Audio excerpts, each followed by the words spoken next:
Bueno, continuando con el programa, en este segundo bloque, donde hablamos temas para el interés empresarial, bloque que viene auspiciado por Global Innovation Consulting, que es una empresa que brinda servicios de información, de inteligencia organizacional, que tiene un sistema denominado Quantum Business, mediante el cual brinda toda clase de información. Con esta innovación se logra obtener diagnósticos acertados, se realizan implementaciones técnicas con gran efectividad y brindan soluciones ante cualquier desafío organizacional. Sus principales servicios son detectar nuevos consumidores o nuevos mercados, brindar información precisa para solucionar cualquier crisis organizacional y trabajar con cada área de la organización. Contáctelos a través de sus redes y página web que aparece en pantalla. Bien, luego de mencionar al auspiciador de este bloque, queremos hablar el día de hoy de los impuestos, de cómo la SUNAT, por ejemplo, está dando facilidades, cómo es el trámite ahora que todo es digital, para lo cual tenemos como invitado a Jesús Ramos, quien es jefe del área tributaria del estudio Torne Echandía Lema Abogados. Bienvenido, Jesús. Gracias, Karel. No, gracias por la invitación. Gracias a ti por aceptarla. ¿Te parece, Jesús, si vemos un reportaje elaborado por el equipo de producción y luego iniciamos la entrevista? Desde luego. La pandemia ha demostrado que la crisis económica se ha apoderado no solo de la empresa pequeña, sino también de la mediana y la gran escala, haciendo que estas últimas estén en la necesidad de rebajar costos de mano de obra. Esto también puede traducirse en una demora en la efectividad y el alcance de posicionamiento que pueden tener los empresarios, que a su vez deben cumplir con las reglas de juego previstas por el Estado. SUNAT no ha sido esquiva a esto, ya que sabe que mientras menos producción o más cierre de negocios existan, será menos probable que las fechas de pago de impuestos puedan cumplirse de manera efectiva y respetando los calendarios propuestos con anterioridad. La preocupación también giraba en torno a qué tan complicado sería poder realizar los nuevos trámites de manera online. Ya de por sí se conocía que presencialmente antes de la pandemia en el Perú, los procesos de consultas y procesamiento de información podían situarse como tediosos para las empresas y las personas debido a la inversión y gasto de tiempo que una visita a la superintendencia requería. Un hecho que ha remodelado la manera de realizar trámites con la SUNAT es la modalidad virtual, debido a las precauciones que la institución ha implementado producto de la crisis sanitaria. Se ha visto conveniente la creación de la mesa de partes, que permite hacer trámites de información tributaria de una manera más rápida y sencilla.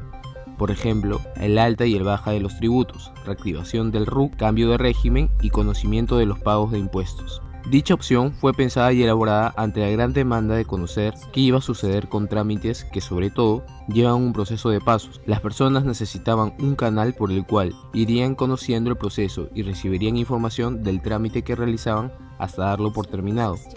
Es importante resaltar que no es necesario la clave SOL para ingresar a la mesa de partes, sino solamente el RUC y el correo electrónico de la persona que está solicitando la información. El proceso para realizar nuevos trámites se pasa a desarrollar luego de ingresar a www.sunat.gov.pe. Cabe resaltar que a raíz de estos cambios y pensando en el contribuyente se establecieron diferentes medidas que estén a favor del presente de las empresas y usuarios. Es así que la Superintendencia Nacional de Aduanas y Administración Tributaria prorrogó el vencimiento de las declaraciones y pago de las obligaciones tributarias de enero del presente año, a favor de los MIPYMES, ubicadas en los departamentos de extremo y muy alto contagio de COVID-19. Es lógico pensar que estos contribuyentes no pudieron gozar de la acogida necesaria en sus negocios. Muchos de ellos se rindieron ante la suspensión perfecta para no tener la responsabilidad para con sus trabajadores, sincerándose ante la poca llegada de efectivo para poder pagarles. Otros en cambio decidieron confiar en la reactivación económica que no les fue nada favorable. Recordemos que la medida de reinyección de capital en las empresas más afectadas por la pandemia no cumplió con su finalidad, ya que las instituciones y organizaciones más reconocidas fueron finalmente las más beneficiadas. Los nuevos plazos para efectuar la declaración y pago del IGB, renta e ISC, entre otros correspondientes al periodo 2021, se extendieron hasta mitad de año, teniendo en cuenta el cronograma de obligaciones tributarias mensuales previamente establecido según el último dígito del RUC. Esta prórroga también incluye las fechas máximas de atraso del registro de ventas, así como del registro de compras electrónicas que se vieron afectadas por la cuarentena establecida por el gobierno de Martín Vizcarra en 2020. Bien, correcto. Entonces, Jesús, quisiéramos informarnos un poco y actualizarnos. Primero preguntar cuáles son las medidas que está adoptando la SUNAT ante el contexto pandémico y económico, crítico económico que estamos pasando las empresas. ¿Ha optado por dar plazos, prórrogas? ¿El impuesto se sigue manteniendo igual? ¿El porcentaje? ¿Nos puedes informar? Sí, claro. A ver, en realidad han sido diversas medidas a lo largo de la pandemia, todas buscando flexibilizar los plazos y obligaciones de los contribuyentes, buscando pues protegerlos ante el impacto de la afectación de sus negocios, sobre todo micro, pequeñas empresas, pero también algunas medidas para medianas empresas, incluso grandes empresas hasta ciertos niveles. Básicamente la lógica ha sido, en la medida que las empresas no superen las 2.300 UIT, pues hay determinados beneficios. Eso abarca un sinnúmero de empresas, no solamente micros y pequeñas. Pero, y efectivamente, estas flexibilidades son variopintas, ¿no? Desde la prórroga de plazos para vencimientos y pagos de impuestos, el aumento del plazo para poder llevar al día los libros contables y tributarios, y eventualmente la obligación de pagar o tributar planillas electrónicas, etcétera. La diferencia con el año 2020 y el 2021 es que en el 2020, durante mucho tiempo, estos beneficios o estas flexibilizaciones eran aplicables a todos los contribuyentes en la pandemia. Quiero decir, dentro de ese umbral de ingresos, pero sin importar la región. En cambio, en el 2021, obviamente dependía de si estabas en una zona de emergencia o si estabas en una zona de riesgo alto. ¿Ok? Aquellos contribuyentes que no estaban en esos rubros, pues no tenían esos beneficios. Pero en general, digamos que, sobre todo en lo que es micro y pequeña empresas, las acciones del gobierno han sido bastante buenas, buscando pues proteger a la pequeña empresa. No sé si todas las que pudo haber hecho se hizo, pero en definitiva ha habido medidas positivas. Bien, se dice que el mercado informal se ha incrementado, ¿no? Muchos han sido despedidos, muchas empresas han cerrado, entonces la informalidad se ha incrementado. ¿Crees tú que es el momento de plantear nuevos mecanismos de incentivos para invitar a la formalización? ¿Y cómo es el mecanismo actual? ¿Es fácil, es rápido, no es muy oneroso formalizarse? Porque una vez que la empresa está formal, tiene la posibilidad de afiliarse a uno de estos programas de reactivación económica, pero como muchos informales no son formales, entonces la reactivación y los programas no llegan a ellos. Entonces, ¿cómo hacer ahí? O sea, hay entre la informalidad y la formalidad. La formalidad te va a dar esa ventaja de poder yo, de repente, pertenecer a uno de los programas de reactivación del gobierno, ¿no? ¿Cómo ves tú, Jesús? La formalidad es un problema de décadas, ¿no? La informalidad de la economía, esta economía negra que contribuye ocultamente al PBI, en definitiva existe. El tema de la informalidad tiene muchas causas y no, obviamente la tributaria no es ni la principal ni la única. Hay causas sociales, económicas, culturales, pero desde el ámbito tributario las medidas de formalización deberían buscar incentivar al contribuyente, o mejor dicho, al que todavía no es contribuyente, al micro y pequeño empresario informal, a encontrar en el Estado a un compañero, a un aliado, ¿ok? Alguien que lo impulse hacia el desarrollo de su negocio y a la vez, pues, lo ayude poco a poco a formalizar. Han habido muchas medidas de formalización y ampliación de la base tributaria. El régimen MIPE tributario en 2017 creo que fue el último de ellos. Antes, el nuevo RUS, que ya dejó de ser nuevo hace muchos años, el régimen especial del impuesto a la renta, en fin. Y se han propuesto, además, medidas de formalización que nunca llegaron a aterrizarse, como el impuesto plano y otras medidas más. Creo que hacia donde se decantan las próximas medidas de formalización debería ser hacia periodos probablemente de crecimiento paulatino de la tasa tributaria. Es decir, debería haber determinados plazos en los que los contribuyentes puedan acceder a tasas muy, muy bajas para poder incentivar la formalización y a cambio otorgarle incentivos. Por ejemplo, subsidios en tecnología, subsidios en exportaciones, pero contra la obligación de formalizarse y por tanto en el camino devolver el subsidio a través de los impuestos. Estos impuestos no deberían ser pues 30%, deberían ser graduales en función al crecimiento de la empresa, al crecimiento de la planilla, al crecimiento del movimiento.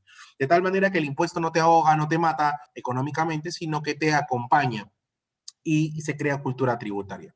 En la época de la pandemia que estamos viviendo, pocas han sido las medidas de formalización, a pesar que muchas han sido las medidas de reactivación. Y eso es una incongruencia, como bien anotabas, ¿no? Debería quizás promoverse un poquito más la formalización. El problema de las medidas de formalización es que requieren de una reforma, y las reformas requieren de leyes. Y tú sabes que en el congestionado momento en que estamos y que hemos estado, pues es un poco difícil hacer leyes en este momento. Recuerda que el tema tributario requiere de un Congreso que elabore leyes tributarias. Entonces, ahí hay un tema un poco extratributario que tal vez pueda solucionarse en el mediano a largo plazo. Queremos que el gobierno que salga haga algo al respecto, ¿no? Con respecto a las deudas, las personas que están debiendo, ¿no? A la SUNAT, ¿qué sucede con el grupo que ha quedado endeudado antes de la pandemia? ¿Y qué está sucediendo con los grupos de empresarios que durante la pandemia pues se están endeudando? ¿Hay algo que esté contemplando la SUNAT? En realidad, el tema de las deudas en general es un problema en la pandemia porque obviamente los bolsillos han achicado y los gastos en muchos casos han aumentado, los flujos han disminuido. Entonces hay variopinta cantidad de deudas financieras y comerciales o lo que fuese. La SUNAT no tiene la potestad ni la posibilidad de gestionar este problema. Ha habido leyes del gobierno o proyectos de ley también buscando generar moratorias. Por ejemplo, hace unos meses hubo una ley que prorrogaba la moratoria de esta, digamos, reprogramación de deudas o lo que fuese. Pero desde el lado de la SUNAT eso no es posible, salvo respecto a las deudas tributarias. Y sí, ha habido en la pandemia, por ejemplo, se creó el RAF, que ya venció, por cierto, el año pasado, pero que tenía una tasa a la mitad del interés de lo que cobran hoy para fraccionamientos y con muchísimas ventajas, que creo yo debería volver. Es decir, debería volver a plantearse un RAF. Hoy por hoy hay un RAF solo para empresas turísticas y hoteleras, que sabemos que han sido muy golpeadas por la pandemia, pero creo que podría ser una buena medida, sobre todo porque no requiere una ley.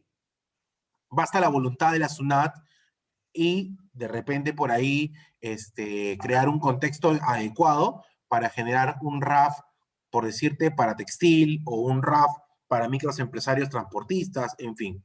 Creo que eso tal vez estaría faltando. Y para finalizar, Jesús, ¿cuál es el proceso actual para pagar tus impuestos, ¿no? Sabemos que antes de la pandemia ya la SUNAT estaba digitalizando sus procesos. Durante la pandemia ha afinado, ha profundizado más en esa digitalización o continúa siendo la misma. ¿Y cuál es el proceso para pagar tus impuestos? No hemos visto un resumen en la nota de prensa, pero si tú nos puedes ilustrar un poquito. No, de hecho, un excelente resumen. Creo que es lo que más se podría destacar de la SUNAT en esta pandemia ha sido eso, el crecimiento de la digitalización de la administración tributaria. Estamos pasando de un gobierno tributario físico a un gobierno tributario ni siquiera electrónico, sino digital, virtual.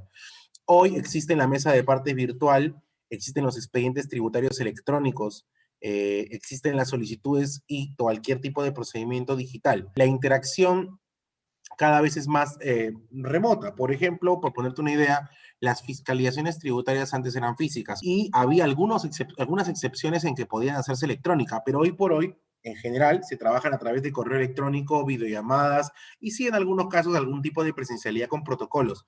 En el caso del cumplimiento tributario de las declaraciones, todas estas, salvo contadas excepciones con los dedos de la mano, son virtuales, son telemáticas, a través de la clave SOL o a través de formularios que no requieren de clave SOL, dependiendo de aquello que se va a declarar. El recibo por honorarios de un trabajador de cuarta categoría se emite por vías electrónicas. La planilla de un trabajador de quinta categoría la declara su empleador por vía electrónica. La liquidación de impuestos de una empresa lo presenta a través del PET 621 fácil, el declarar fácil o el tradicional por vía electrónica. Inclusive tú, yo y todos los oyentes pueden incluso ver sus gastos por una aplicación tecnológica. La SUNAT tiene una aplicación en la que tú puedes ver los comprobantes de pago que han sido emitidos a tu nombre, por ejemplo, en un consumo en un restaurante, para poder tomarlo como gasto. Es decir, estamos en definitiva en la época de la digitalización de la SUNAT. Ciertamente falta mucho por hacer, todo es perfectible, pero se ha avanzado muchísimo. Excelente. Bien, ha sido el doctor Jesús Ramos, jefe del área tributaria en Torne, Echandía, Lema Abogados. Muchas gracias, Jesús, por tu participación en el programa. No, gracias a ti por la invitación.